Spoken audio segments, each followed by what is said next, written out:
at a very young age, mid-30s, head of marketing for CBS Australia. Yeah, right. And just then, Neil Diamond had just been signed to CBS for $5 million, $1 million an album.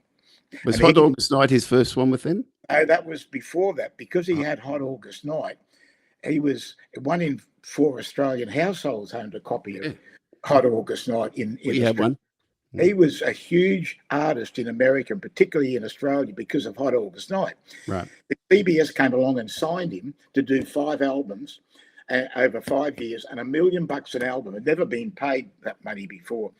And he hadn't performed for a couple of years after Hot August Night, and he wanted to get a world tour going, and he chose Australia to be the beginning of the world tour because his fan base down here through Hot August Night was massive. Yep. And here I am, young guy, head of marketing, first big gig. And the first artist I get to work with is Neil Diamond, biggest artist on the planet. Billy Joel was the same. We broke Billy Joel first in Australia. A lot of people don't realise that. But Billy's career began in Australia with me with Piano Man. Yeah. When I heard Piano Man and a few, and Dennis, Dennis Hanlon. Yep. Dennis was my head of promotions. And we got Billy down to do a promo tour because he hadn't broken in America at all. And we put him on at the Opera House with a local promoter. And the Opera House has a 3,000-seater. And I said to him, Bill, Piano Man is a hit. But I said, we can't play it on radio because it's 6 minutes. And we only have AM radio here. And they only play 3-minute songs.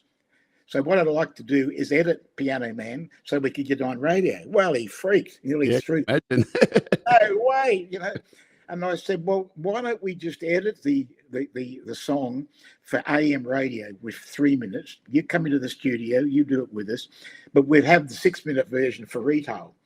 And that's what happened. We gave the 3-minute edited version to 2SM, the 3XY network all around. And as soon as they played it, it just went berserk. And his 3 Opera House concerts turned into 10. And that was the very first break for Billy Joel was Australia. That's a Molly story I'll tell you about. Molly and I had big arguments about that one. Oh, really? Molly had Countdown, and Graham Webb. Do you remember Webby? Graham Webb had a program called Sound Unlimited. Sound Unlimited, right? Yeah, and it was a Saturday program. Sound Unlimited, and Countdown was Sunday. Yeah. So I'm in New Orleans at a CBS conference, and I see this Bat Out of Hell being exploded. Meatloaf on stage doing the whole "you took the words right out of my mouth" thing. Unbelievable. And I talk about opportunity. Back in those early days of Countdown, those bands mimed. There was no film clip. This is pre-MTV. I'm talking film clips. So Sherbet, Skyhooks, Ted. And looking back, you can tell they were miming. They were mimed.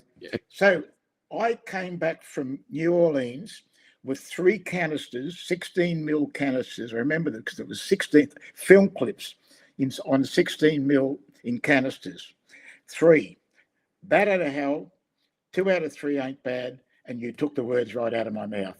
And I thought, wow, I can break this wide open in Australia because we've got Countdown. And remember, pre-MTV, there was no video. It was all. So I tell Molly, I got a film clip of Bat Out of Hell. You had to have it, of course. And I happened to mention that I had 3. And he said, I want all 3. And I said, well, you can't have all 3.